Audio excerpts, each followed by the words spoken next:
Hello, ladies and gentlemen. Today is my privilege to welcome Peter Ambuehl again. A year ago, we did a series of interviews with him on the thermospray topics.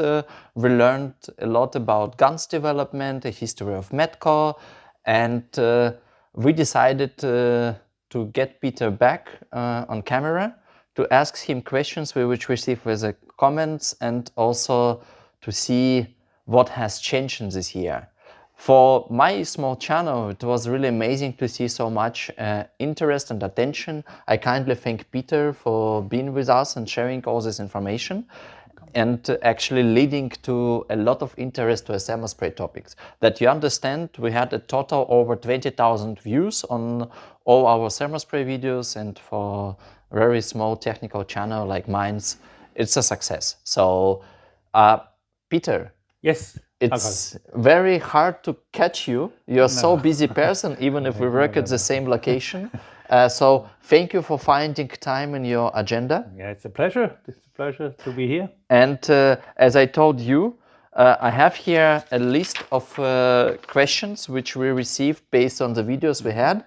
And some I tried to answer in comments, but mostly not. And if you don't mind, I would really be happy that we have a short, let's say, more discussion and exchange based on what people were asking on our videos, and maybe you can provide more insights on that. Hopefully, let's hope. You never know.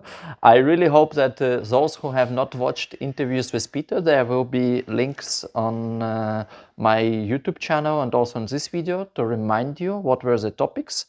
And Peter, yes. The first question we got was about a history of gun development from Oerlikon.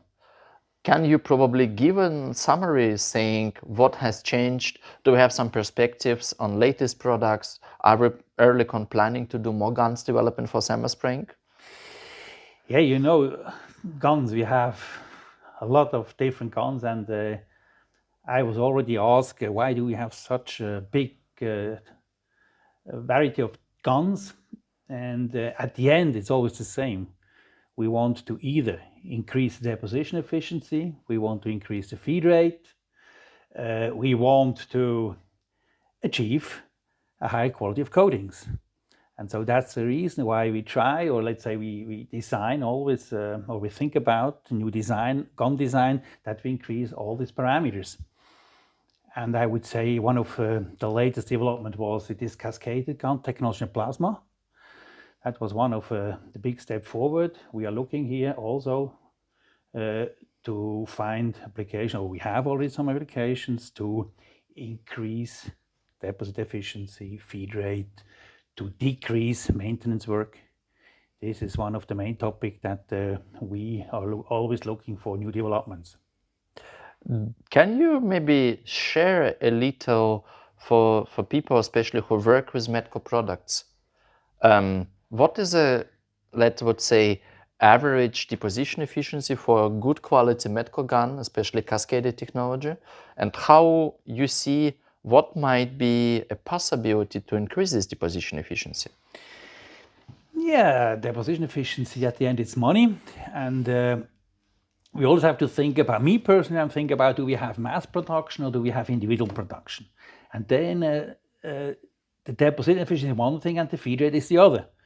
People, they are more in a mass production, they are more focused in, let's say, the feed rate, because they want to feed a lot of powder per time.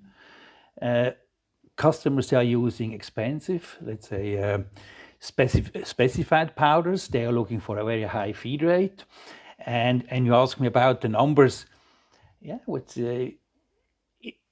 if it's we have to think about, is it a metallic powder, metal alloy powder? Then we can go 80% or even more if it's a ceramic 80%. Powder. Yeah, or it's a ceramic powder, ceramic. Yeah, we are happy with 60% roughly. You know, I'm talking now about the rough numbers. Yeah, every about 50-60%. Okay, so but as I understand, in thermospray technology, deposition efficiency is not only a matter of gun, but it's also a matter of your powder material. So Metal powders have higher deposition efficiency, ceramic powders have lower deposition efficiency. That's right, that's right. Why? Yeah, it depends on the melting point, it depends on the material's behavior. For example, ceramic powders, they have a really high melting point, so it's relatively hard to melt. So I would say ceramic coatings, I would normally use plasma process. If I carbide powders, I would go with the HVOF process because they're not such a high melting point, but also that we do not overheat the part. So ceramic powders, and for the other process like flame spray process, powder, wire, arc, I would go with metals and alloys. Interesting, because a question I had here, maybe more a remark, and that's what you touch currently, is like arc gun is an expensive application of flame spray of aluminum, but flame spray using Metco wire is very high deposition efficiency and control. So I see there a wire. I know that if we talk about my background and laser technologies, if you work with wire, your deposition efficiency is usually higher due to nature of your filler material. Is it the same for thermospray? If you use wire, your deposition efficiency is higher? We have to talk about the materials. We have to talk about the materials. And you know, the big disadvantage if you go, let's say, for arc wire, you need, first of all, materials you can produce in a wire form. Yeah. And then the next is it has to be electrical conductive. This, I would say, is one of the biggest advantages when you go for plasma. There is a big discussion plasma wire, but the disadvantage, or let's say the advantage of plasma with free, you are relatively, you have a wide range for materials, and with a wire, you are in a certain amount limited.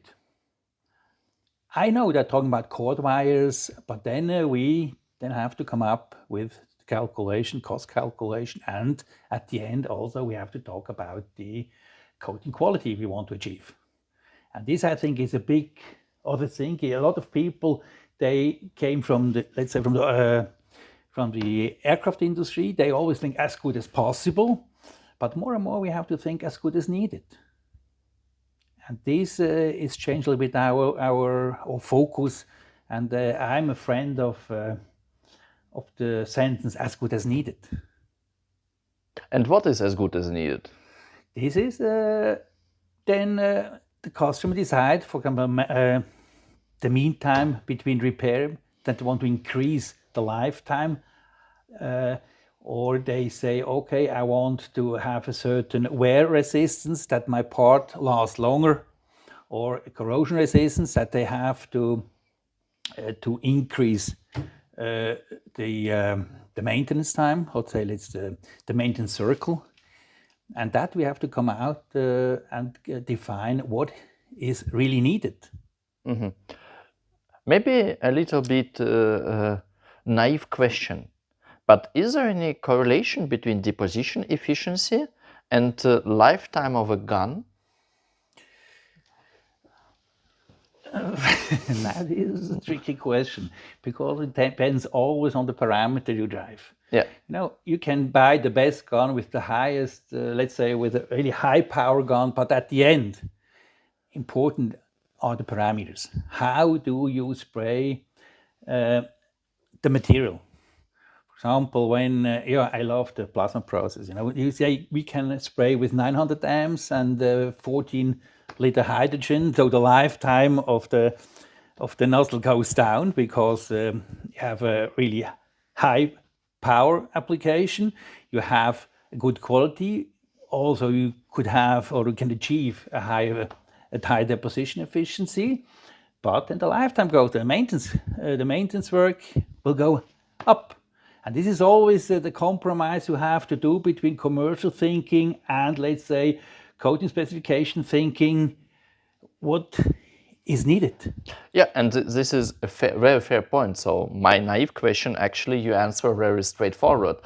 You can improve your deposition efficiency by adapting your parameters, but this might have an impact on the lifetime of your gun. Exactly. And at the end of the day, probably it should be a simple calculation. What is my maintenance costs? What is my material costs, and how much impact of deposition efficiency does impact my final product price? Yeah. This is always the same, you know, they say, what is my deposit efficiency, my feed rate and my maintenance cost? These are Yeah. the commercial thinking guys. And on the other hand side, we have the research and development people, they are looking for the coating quality. And they have to do a compromise because, you know, I had an application, customer came to me and said, look, I want to have a porosity of 0.1% of the coating. I need that because I want to have a dense coating. We said, okay, we can do. We achieved his request. We achieved this 0.1% porosity, but at the end, with 90 gram per minute. And then the commercial thinking guy came in and said, hey, hello, 90 gram, we want to spray with 120 gram per minute because it's productivity, it's money. And that we have to learn that we also have to make a certain compromise and we'll find then the best solution. Well, it's I would believe for most of technologies the same. If you look on powder optimization, you can increase the yield, but that would have impact on your lifetime because you need to adjust your gas flow and so on. Same in laser cladding. We can deliver 300 grams of powder per minute to surface, but every week you would probably need to change your nozzle. So, and on the other hand side, the quality of the coating then. Correct. Yeah. Peter, you know that the thermal spray is not the youngest technology on the market. We discussed this during your interviews. It's great. I believe the thermal spray really got a lot of attention of market. Great technology. And it's actually, for me, was a surprise to get a lot of comments from people who work already decades with thermal spray, work decades with Oerlikon together. And there is one comment which I would like to read for you. It's like, crazy thing is that I've been metallizing and started out of Metco 12E flame spray in 1996. Now I'm running GP 800 or 8000, sorry, and have run everything in between, including Metco 5P powder and Tafa, Praxair, Metco, Smart Arc, Tween and Wire Arc, and many HVOF systems starting with Jet Coat, Diamond Jet, GP 5000 and now GP 8000. So nice video. So you see, people over decades try various products. They still maintain Metco customers. I believe we have great products as a Metco. Maybe you can add from your perspective for those guys, because I believe for you, with your almost 40 years history doing thermal spray equipment and guns and being on the market, doing trainings, it's interesting. How's your feeling about Metco and customer relations over all that periods of time? Yeah, what at the end is the question is, why should somebody buy from Metco, you think? Yeah. And I think this is experience. You know, you can have the best gun in your workshop, the best gun. If you don't have the support, if you do not know how to use this gun, what kind of parameter I have to set that I got the right coating. This is the big advantage we have, because we have worldwide our coating solution centers where we do nothing else than develop parameters with our guns. And to buy a gun somewhere and to make a coating with this gun, that's a big step between. And I think we can support and we can support and we help the customer how he will get the coating at the end. It's not only the gun. It has also to do, let's say, with a cooling system, with a surface speed, with spray distance, with air jets positioning. All these things is know-how, and Oerlikon Metco, with this very long experience we have, we can support and help the customer to get the coating. I think the customer is doing the money with the coating. He's not doing the money with the equipment. He's not doing the money with the powder. He's doing the money with the coating. And this, I think, is our strength. We can support the customer with this knowledge we have in our company since decades. Yeah, I mean, like, this is probably also for me, if I look on Metco as a market player, you have from one side a lot of knowledge on material development for thermal spray, but basically at the same time, you are able to optimize your material behavior for your equipment. So basically you have people who know both material, how to apply it, and the guns and equipment technology. And then practical application, because I love how you say that, customer solution centers. So people who day and night Okay, nights probably not, but daily, sleeping with a gun, but daily are optimizing your behavior, looking on deposition efficiency and improving the process. So at the end of the day, you're absolutely right. It's a relationship you build between a company and the customer, which is more a partnership rather a commercial discussion. That's right, that's right. Normally I hate the term customer. It's a partner, it should be a partner. And that I think it's important that we are a partnership and we work together and to come to a solution, to come to a coating, a reliable coating. Tell me, I mean, like, this is just for me to understand. What is this JP8000? JP8000. This is a system from Praxair. Yeah. It's an HVOF process, a liquid fuel gun. Yeah. HVOF liquid fuel gun, which is working with kerosene and oxygen. Uh-huh. Yeah, that's it. Then the gun itself is the name GP5220, Yeah. which is installed in this JP8000. So this is kind of a competitive product to us. Yeah. To Metco. We also have this process in our portfolio. Okay, good. Our What gun would is be an alternative? If somebody, let's say, as a newcomer to a thermospray market comes and says, look, I just had a discussion with somebody like Praxair. They say we have a GP8000. What would be your argument? And selling, say, look, this is a Metco alternative product? Yeah, we have the same technology, the HVOF liquid fuel process. Our product is the VocaJet and VocaStar, where we are using this process in our technology. Yeah. So same. Then now it depends about the support. How can we support them in doing the coating at the end? Okay, so I agree with you, and this is a very important and strong argument from you. Equipment and the gun is one side, but the support to be able to get a coating out of that. Absolutely. It's a key essential factor for an end user because you make money with coatings. Yeah. Okay. And that's sort of the whole process, when I give a training or when I train people, I have always 6 chapters. One is the preparation work. It's so important. How do I prepare that at the end I have the bond strength? You asked the question before, what kind of bond strength you have in these different processes. That depends how you prepare, how you activate the surface before you start. This is one module who can talk a day only about surface activation. Okay. That also means masking, masking, grid blasting or laser activation, whatever. Then we come to the melting process, and the people love to talk about the melting process. There are parameters. How do I adjust my gun that I have the right parameters on it? This is all the process, the melting process. Then we have the coating applying process. That means this is all the movement between the gun and the part. The fourth in the material, how do I treat the material? Do I have to put it in the oven? Do I have to have big discussions now with the customer? How to dumble? Do I have to dumble it before or not? How do I treat? Do I have heat it up? How do I dry the powder? The fourth is then the quality control. How do I check? Because if I have a coating shop and produce coatings, I want to show my result, my coating. So it's a big story behind how do I check the coating. Yeah. And the last is in the post-treatment.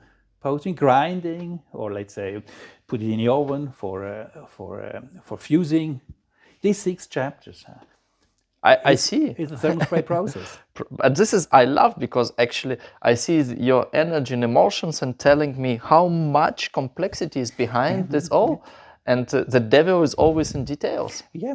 And the gun is doing the coding, the people are focused on the coding, but there's much more around. And that makes it so interesting. This technology is so interesting.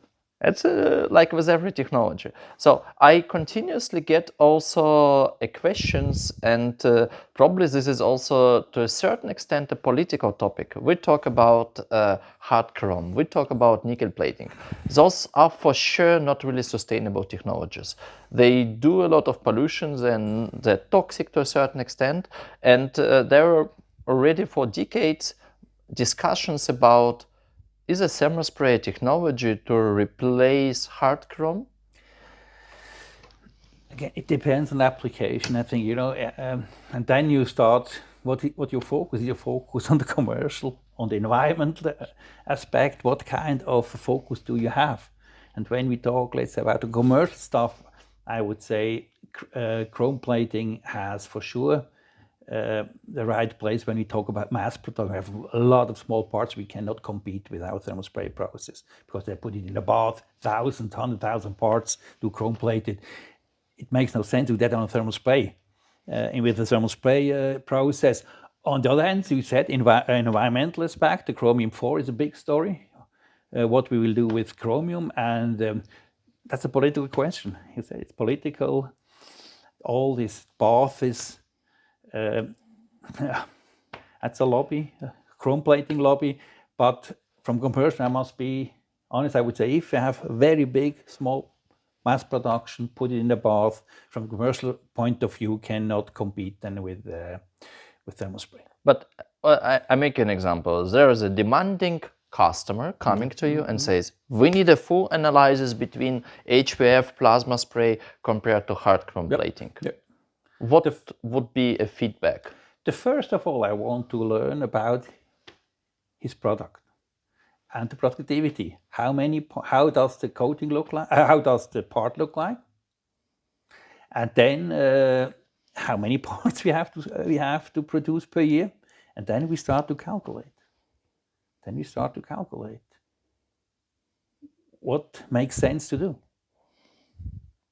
Okay, that's a fair answer. Sometimes probably even if technology can do, it's probably not the right technology, especially if it's a high volume and you cannot commercially compete. Sometimes if environment aspect plays a high importance, probably customers need to be ready to sacrifice certain productivity, but for that have a greener product. Yeah. Nobody wishes to do it at the end of the day. But I understand that it's not always an easy topic, and without political lobby, not much can happen. Peter, next question to you. Maybe a little bit provocative, or somebody asked like, with what coating technology can you deposit thick self-fluxing alloy, nickel chrome boron, having hardness of 60-62 HRC? Yeah, flame spraying, I would say. Flame spraying. The easiest way is flame spraying. Nickel chrome boron is a self-fluxing alloy, and afterwards we do the fusing, and then we check, and it depends on the composite that we can achieve the hardness. It depends also how you heat up, how temperature, how high you heat up, and how is the whole heating process, how fast and how slow, all. But let's say self-fluxing alloys is flame spray. Flame spray is one of the common technology. We are using that, but for sure you can also spray it with plasma. It depends how you're equipped. That's the reason, why now people are also going spray, for example, metals and alloys with HVOF. Half an hour before I said, look, I would spray carbides with HVOF because it's typical. The best process for me is carbides. I want to spray a hard, dense coating, carbide coatings with HVOF. But then people came up and, can we spray out with HVOF process metals and alloys? For sure you can, because they are equipped, they have an HVOF process. You cannot say, now buy now a flame spray process, buy now a flame spray machine. So we say, okay, you can do it. You have only to think about the maintenance cost. As soon as you spray metals and alloys with the HVOF process, you have to think about barrel clocking. The maintenance cost goes up, but you can do it for sure. This is then the compromise you have to think about, and you have to talk about what kind of what I'm willing to do, what kind of compromise I'm willing to go.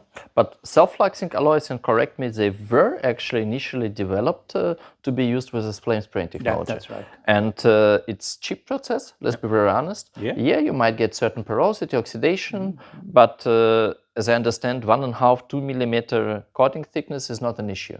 No. Okay, good. So if you want to do self-fluxing alloys, probably the cheapest method will be flame spraying. Or laser. The problem of laser would be, if I may add, 60-62 HRC crack-free. 2 millimeter coating crack-free at this hardness will be on a metallurgically, let's say, bonded coating almost impossible. We get too much stresses, so you need a stress relief. we can maybe do a couple of 100 microns with high-speed deposition without cracks. If it will be so many layers, I'm afraid cracking, cold cracking will occur. The question is then also, do I really need such a high hardness? This is another question. Or did I read something and I want to have this, I want to have it wishful thinking sometimes, but it's then sometimes not needed. We can also live with smaller, and that we have to find out the reason why does this application request for such a high hardness. Yeah, because we always, we always compare hardness with wear, and that's not the same. Oh, I fully agree with you. Sometimes you can use processes like precipitation hardening in your steel. Yeah. You do not really increase your hardness of a steel, but your wear resistance due to precipitations on grain boundaries is extremely going up. Right. And then the wear, for example, we have, for example, abrasion. Yeah. And you have perpendicular impact of these abrasion materials. You should select a softer one. If you compare abrasion, we have a certain angle. That should be harder than this one. And that we have to think about. Is it really needed to have such a high hardness to get my application running? I fully agree with you. It's, again, always a tribological contact. Exactly. And I have actually a video as a quiz with tribology. I don't know if you watched this one, Peter. We did it with a friend of mine, Peter, on tribology. And we actually analyzed different tribological models and to see that basically hardness is not a key. It's important, but not always a key. Right. Let's go next. So there was one comment which says, very interesting presentation. Thank you for sharing. And then there were two things not covered clearly for me. First, which process gives best adhesion, bonding, infusion to the base material, so it won't come off under extreme conditions and can be safely used for restoration of crankshaft, cylinder walls of the engine. And second, price comparison of the guns and most important materials, say aluminum powders versus aluminum wire for wire guns. These things are very important for small businesses. So let's try to answer the first one. Which process that gives you best adhesion, especially for engine cylinder wall components, restoration of crankshafts? Is a thermospray generally a technology for that? Yeah, we are using some flame spray in order for example, repair the crankshafts. We are using flame spray process. With a flame process, roughly, please don't make my number as an absolute, but roughly, with a flame spray, we are roughly around 10, 20 megapascal. With plasma, we are in the area of about 40, 60 megapascal. With HVOF, we are in the area of about 70, 80 megapascal. Sometimes higher, sometimes, but these are rough, let's say, ballpark figure, what you can talk about. Yeah, but let's imagine if you have an engine or a crankshaft, what level of bonding is sufficient? Like you always say it, enough is enough. You don't need to exaggerate. So is this 20 megapascal, which you can get with a relatively cheap process of flame spray, enough to repair and make engine work properly? When I talk about automotive, I know numbers about cylinder engines. So the cylinder in the engine blocks, they request 25. It's between 25 and 30 megapascal. Says the specification, that's enough. 25, 30. 25, 30. For the cylinder walls in an engine block, 25, 30. We are in this area. So flame spray can achieve that level? Yeah, no, 20, or 20, 15, 20, so it cannot achieve. So we have to go for a process plasma, then we are in the, for sure, we are then in the limit, we are absolutely sure, and total 40, 60 with plasma, 20, 25 is asked for. We can 100% be sure that we can achieve it. With flame spray, you're, I said 20, 15, 20, or too low. Too low. Too low. But for crankshaft, I know the people spray flame. They have the flame spray process in order to repair the crankshafts. Yeah. And so it seems that they can live with 15, 20 megapascal. So to summarize what you just told and answer the question, the bonding to the base material strongly depends on your thermal spray process. The highest you get with HVOF or similar, so high velocity, which is over 80 megapascal. A middle would be a plasma layer where we get 40 to 50 megapascal, and the flake spray will be around 20 megapascal. Yeah. So, but the price scale is also perpendicular. That means HVF is the most expensive process compared to plasma. No? But the flame spray is definitely the cheapest. Which one? Flame Flame, spray. yeah, flame Okay. for sure, because flame has ethylene, oxygen. Flame is okay. Flame is cheap. But does it mean at the end cheap, you know? Yeah. Cost efficient. Cost out. Okay, investment in equipment. Flake spray equipment is not so expensive as an HVF or plasma. And plasma. Plasma, the HVF, they're more on an upper level of when we talk about the equipment price. Yeah, but at the same time, from experiences, there are companies existing on the market who repair crankshafts with flame spray and pretend to say they get enough properties out of that. For some cylinder walls in an engine, flame spray might be not enough in terms of megapascal and bonding properties. So at the end of the day, your final application is deciding if what type of thermal spray technology would be sufficient or the right choice for you. And this is where you probably can reach out to Peter or any other consultants or expert on the market who can give you direct feedback based on application. Anytime, no problem. Yeah. Send me an email, send me an email, call me, and hopefully I can give you. It's interesting because basically what we mark, for me as a laser guy, a counterbody to you, I see a lot of more inquiries and demand coming where laser cladding for rotation symmetrical bodies can be used for repair, and the costs wise and a competitive level to even flame spray. No, I think the issue is here how thick will be the coating. You are much thicker than we with I think the laser cladding technology, they can, I read, I think 2.5 millimeter up to whatever, and we are normally below 1 millimeter. Our standard coatings are 0.3, 0.5 millimeters. So if you have a slight wear, whatever it is, and you have to fill up, because you get some stresses then inside, and then also cracks, and the coating peels off because we have a mechanical bonding between.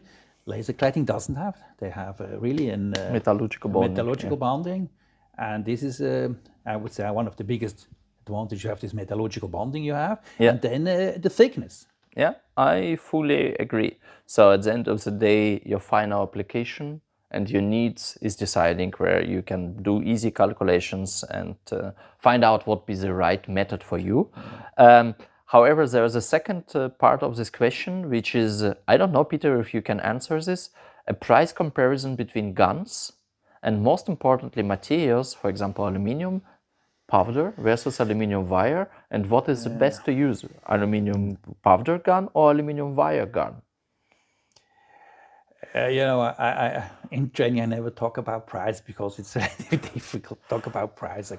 I know, but aluminum wire is for sure cheaper than a powder because the production manufacturing process is much higher. If you have to produce the powder, you have to sieve the powder. So the process, the manufacturing process is much higher in powder. So wire is for sure much cheaper, as long as it's a solid wire and not a cord wire. When we talk about cord wire, it gets more expensive then. And this is still the question about cord wire, because they want to spray harder coatings, not only metal and alloys. They want also to put some carbides inside or ceramics inside to increase the hardness of the coating. Then they are much more expensive. So wire powder, wire is for sure. An aluminum is sure cheaper than wire. Yeah, but okay, I understand this in a concrete case of aluminum, wire as a filler material is cheaper. But if you look on the opposite side, a gun, what is more aggressive for a gun, wire feeding or powder feeding?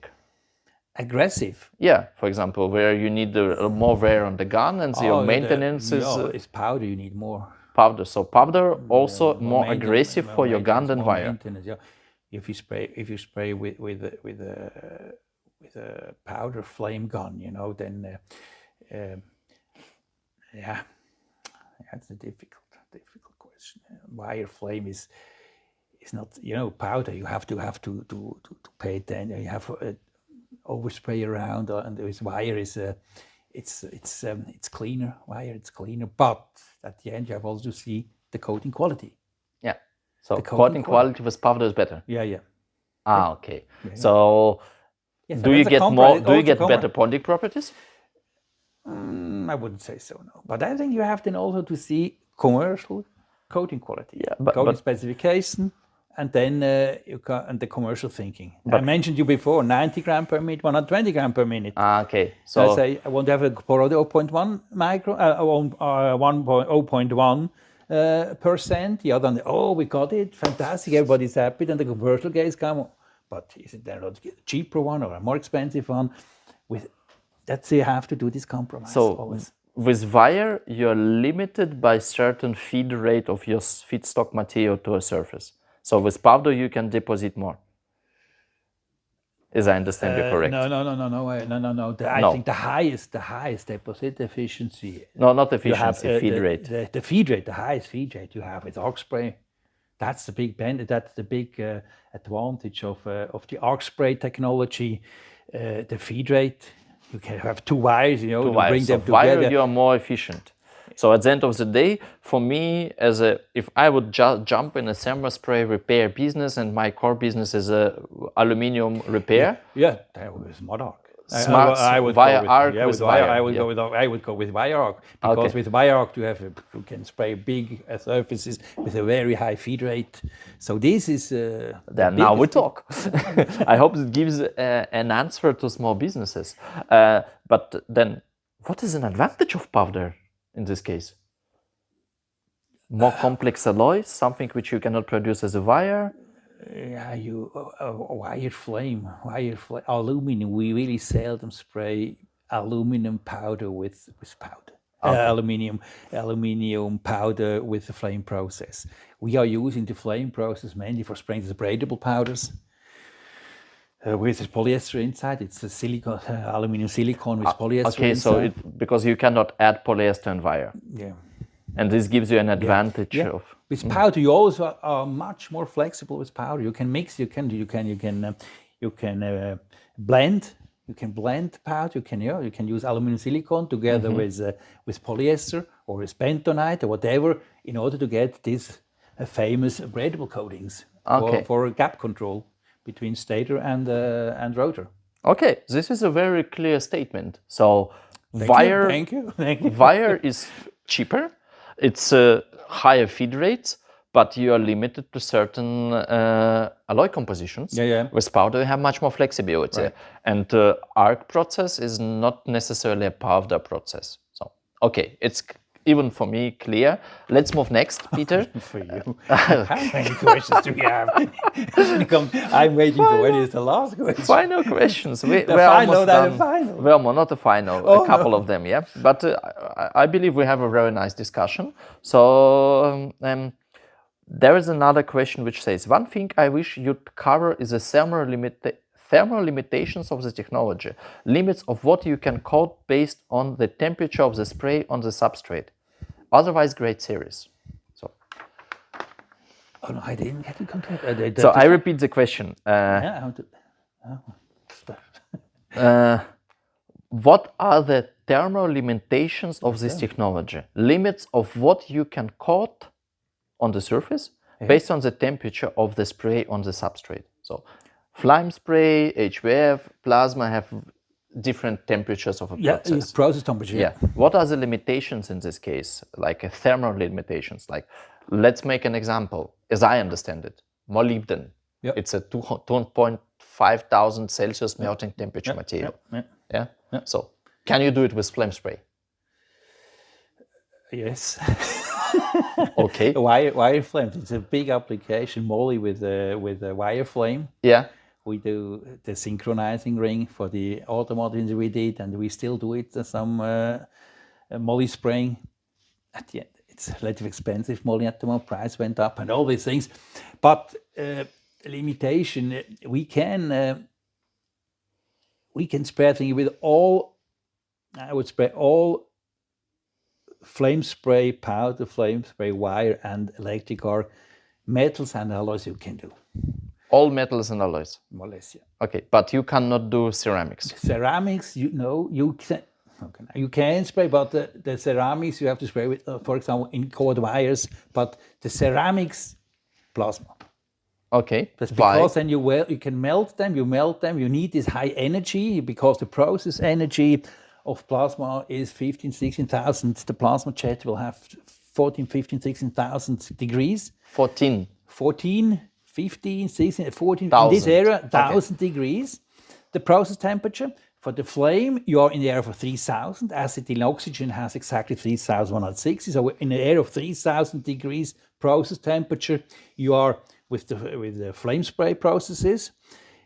And the HVOF, you're a little bit colder. You're on about 2,800, but also in the area of 3,000. Arc, electric arc, you can go higher, much higher, because you have also then you also have then an arc between the two wires, and the arc is 59,000, the arc, you know, but we say process temperature about 4,000 or 5,000.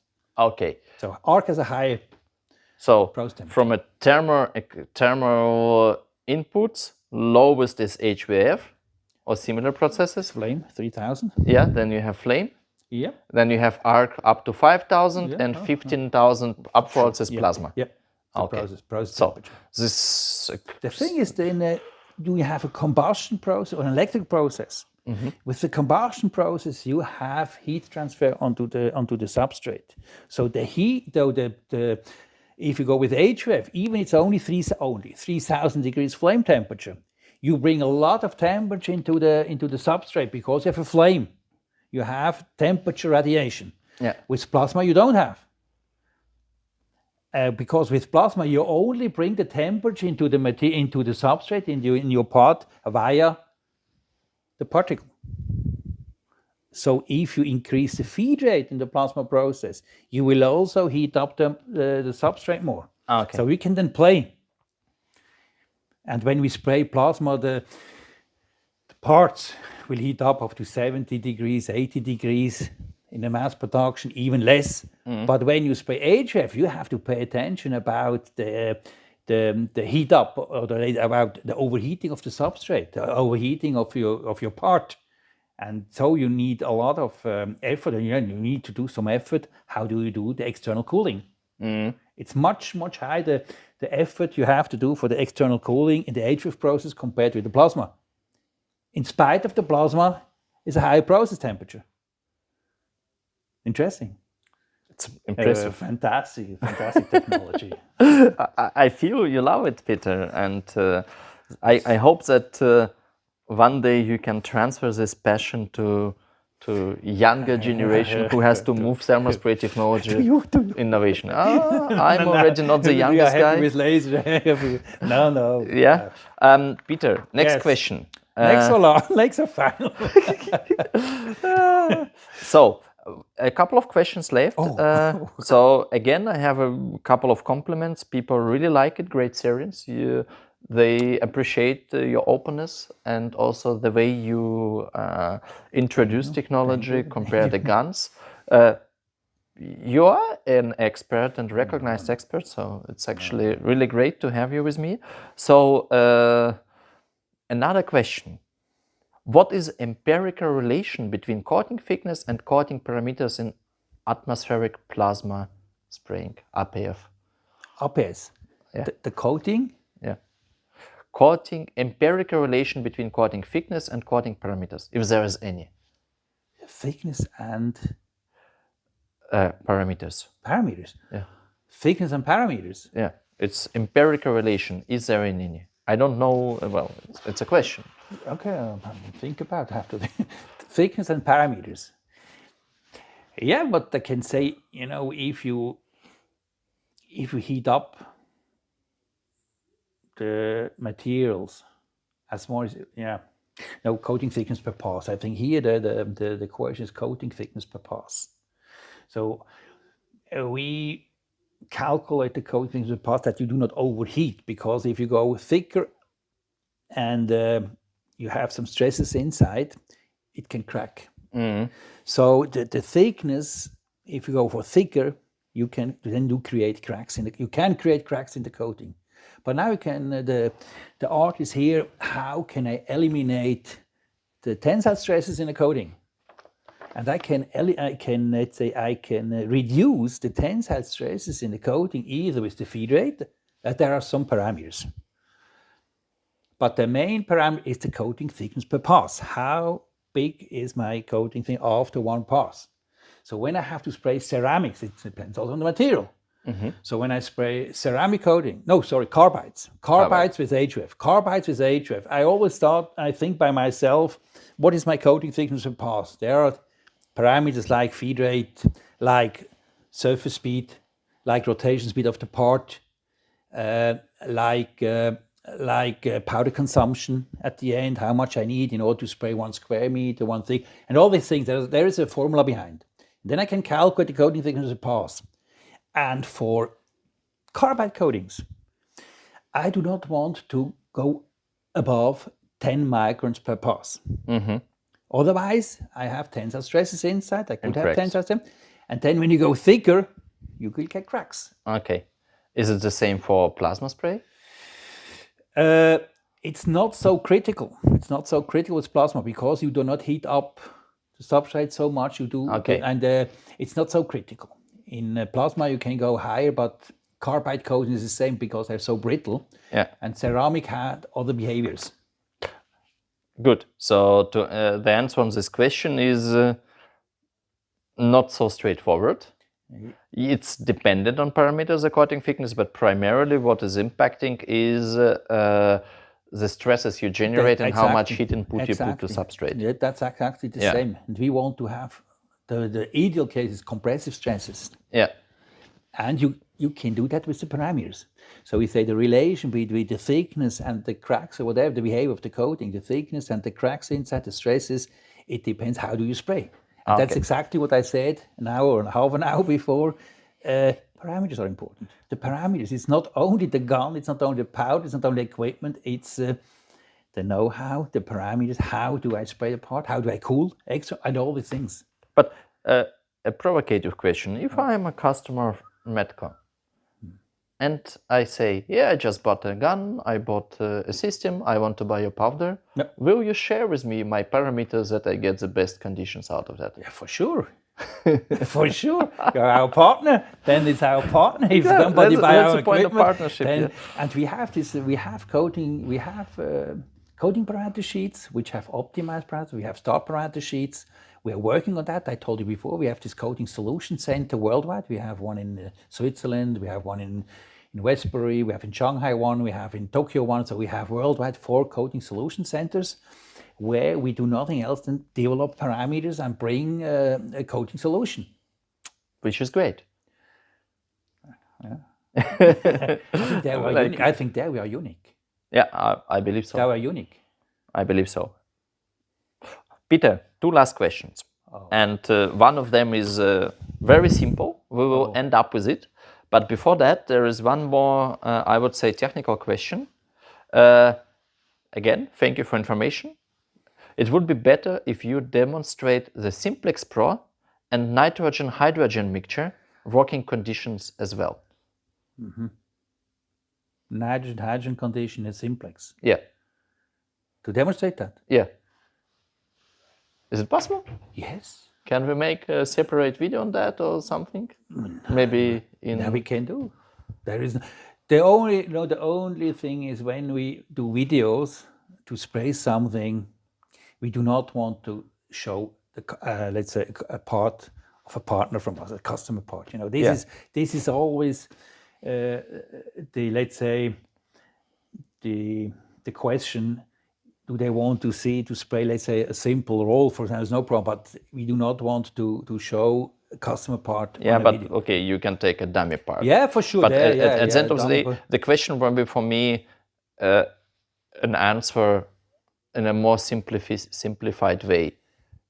Is Simplex Pro working properly with nitrogen-hydrogen mixture?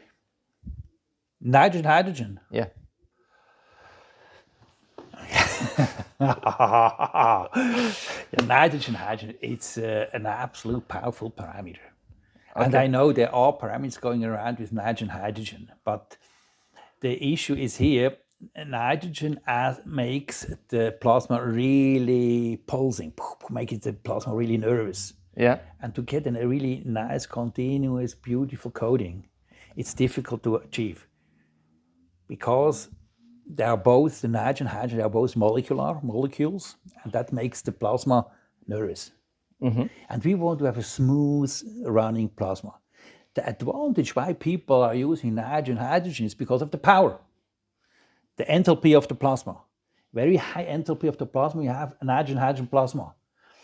And they want to spray, it has to do also with the design. If you have a fantastic gun design, you can then achieve a very high plasma density, a very high plasma with a very high plasma density. And then you can really focus the injection, that you can achieve a good and a reproducible coating. The other thing is the lifetime, because the nitrogen-hydrogen we can spray, but if you are willing to change the nozzle every 2, 3, 4 hours, no problem. So we're closing the circle of our answering question sessions, saying again, you want the productivity, you want to have a powerful nitrogen-hydrogen mixture, be ready to pay more for your maintenance on your gun side. Spare parts, better spare parts, it's a good business, yeah. Spare parts is always a good business. Peter, let's finalize. I really appreciate for your time. I hope it was also very interesting for those who watched our videos, took their time to ask questions. Thank you also for that. Final, which I like primarily, you have given a very interesting explanation about plasma technology. And I'm now interested to trying this device. How can I buy a medical plasma gun? Only the gun. Probably only the gun. Only the gun, without any parameters. Where is the benefit? The parameter is the benefit. The parameter is the benefit, but you can, all our sales office, you can ask them and they make an offer and then you will get it. If yeah. So, but basically this is also an idea that technology, and especially with help of experts like Peter, with their experiences at Oerlikon, you probably can get not only a gun, but also the whole process behind with parameters, helping you to run your coating business smoothly. That's the value. That's the value. You know, I always say, the customer must have a value, otherwise he will not buy. And the value is always in no, it's always, not in my opinion. The value is always the benefit the customer has minus the cost he has. And he have a high benefit, he can also invest in costs. And if this equation, value equal benefit minus cost, and the value is minus, then forget it. And then we cannot only talk about the cost, we should also see the benefit, and then we should come to the solution. Yes, the benefit is higher than the cost. It's a very great final sentence from you, Peter. Let's focus on a value for our partners. Yeah. This is partners, not customer partners. Yeah. Okay, that's right, Peter, thank you very much. Thank you too. Thank you. It was a pleasure. Let's see if we do it again. Yeah.